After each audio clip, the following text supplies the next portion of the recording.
I wanted to show you guys a little snippet behind the scenes of our editing process. This is my personal editing process. Rick has his own. Um, in the end, it's all the same. I taught him just about everything he knows, and the internet has taught me. As you can see, I've got Premiere here. I have this nice little window right above my head. I have 4 monitors on my computer. I have one for my internet, one for all my controls, which is right here in the center, and then one right here for my visuals, so I can see exactly what I'm doing. Most people will have their setup something like this. This is the typical setup of your average editor. Because your average editor usually only has 1 monitor. 2 at best, but again, they'll use that monitor for either the program like I do, or for the internet to look up a tutorial or to do whatever else they do. But this is their usual stuff. So let's say I have to edit this particular clip right here. So I've got all my controls right here that I need to do between the motion and the opacity if I want to like make it just see through whatever. That's how that works. I like to have my stuff over here because it's just so much easier to have everything set up like that. Just got a message on Facebook. To have everything set up over here so I can see it properly. It's nice and big right there in my face, and I have all my controls here as needed. Another thing I could do is I'm gonna just make this a little bit smaller real quick.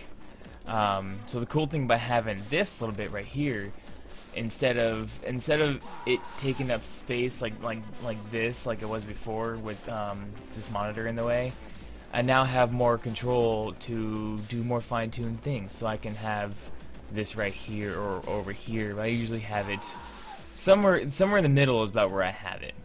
That way I can put my keystones in. If you don't know what a keystone is a marker in the video to tell the video to do something else, right? So let's go ahead and take this. We're gonna bring this back down. Actually, we're gonna drop this down here just so you guys can see what I'm doing. Another reason why I have 3 monitors is I can actually do stuff. Let's say I want to take this clip, or you know what? Let's take this clip, right?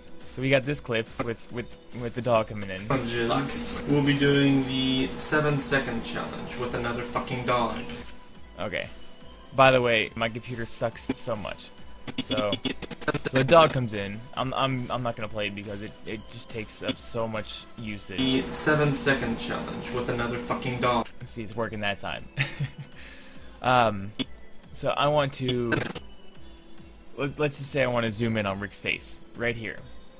So what I'm going to do is I'm going to enable the animation keystones, and that is going to give me these keystones right here.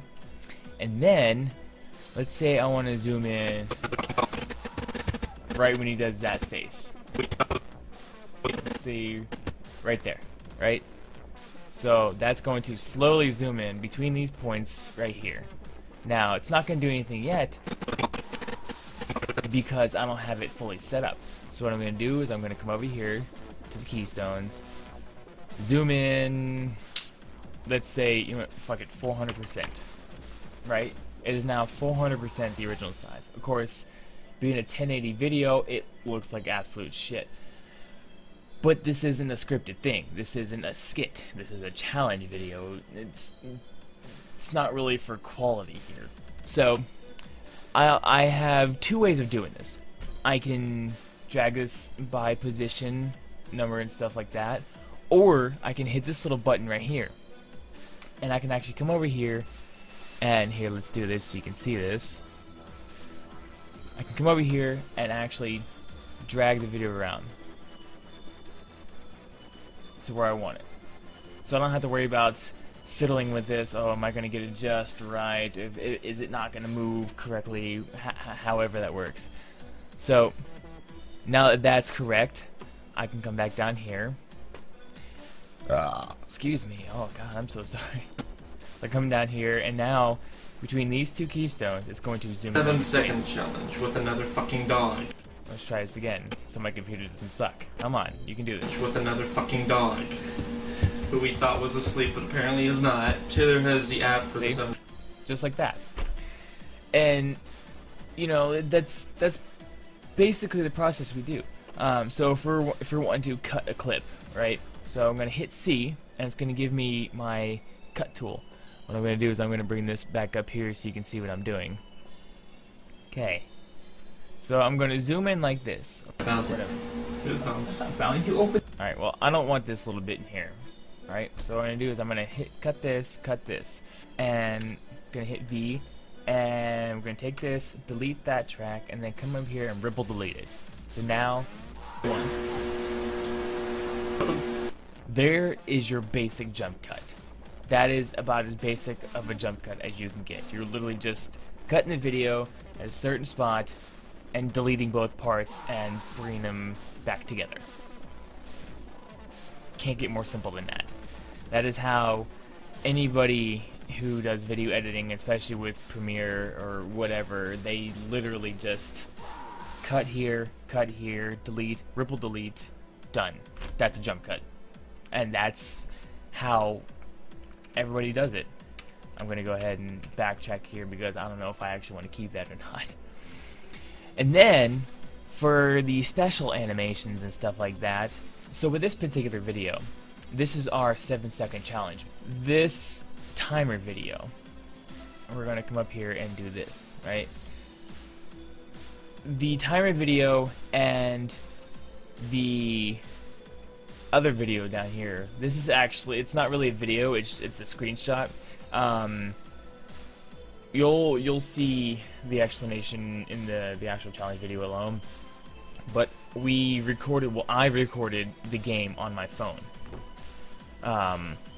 And the reason why I did that is so you can actually see the questions on screen.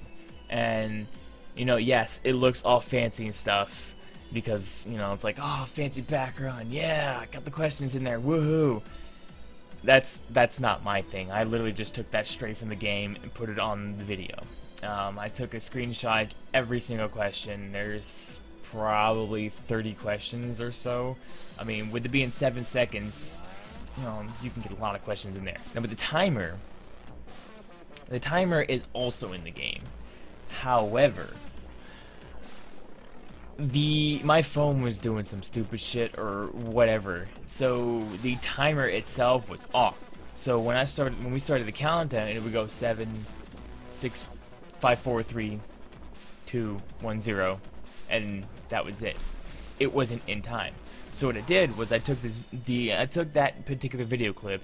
I'd show you here, but I already deleted it to just make everything look clean. Because you know, keeping everything nice and organized is key to having a very, very successful and very productive editing process. So what I did was I took each frame each frame that had the different number on it and the different animation on the side, freeze framed it and extended it to exactly 1 second. And as you can see, this particular clip is actually 15 seconds long. So there, at the beginning, I'll pull a timer up on the screen. So let's go forward a few frames, and as you can see, I have the timer ready to go. So as soon as one of us hits the button to start the timer, I sync it up with the timer on screen, so it actually counts down. And then when the timer ends, I have a nice little animation to, you know, I'll go ahead and play this. So here's the actual timer that I created. So it plays for a bit, and then timer starts. 4, 3, 2, 1, 0, end. Now, in the game itself, that does not blink red. So I went to After Effects, and I had to get rid of the background. So I edited it first in Premiere.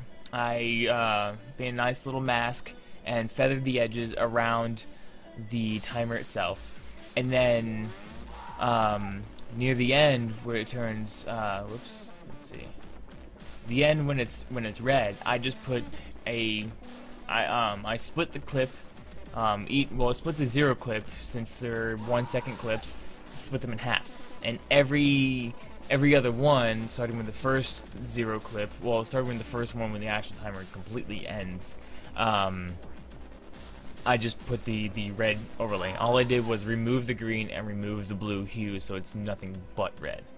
That way, when it blinks red, that is a visual signifier to you guys to let you guys know that the timer is actually ended, in case we don't actually say anything in there. It's just an added element, and you know, just something nice. So that's why that's there. So if we're doing this, and you know, I'm not even gonna try to play it. I'm gonna scrub through it. Timer's going. 1, 0. See, Rick did a signifier there, letting me know, as an editor, that hey, timer just ended. And also, the game has its own sounds, and it was really loud. And this beginning, hey, cool, autosave. So in the beginning, the first question, I didn't realize how loud it was going to be. So the first question actually has that audio signifier, lets me know that it ended. Rick's little reaction was kind of late, but Coles. 4 of the 7. So because of that, that also let me know that that's when it ended. So this is a brief explanation of how we like to excuse me, bacon, man. I had bacon for breakfast. Thank you for watching this vlog, getting an idea of how we like to do things more behind the scenes. And yeah, we'll see you guys in the next one. Take it easy.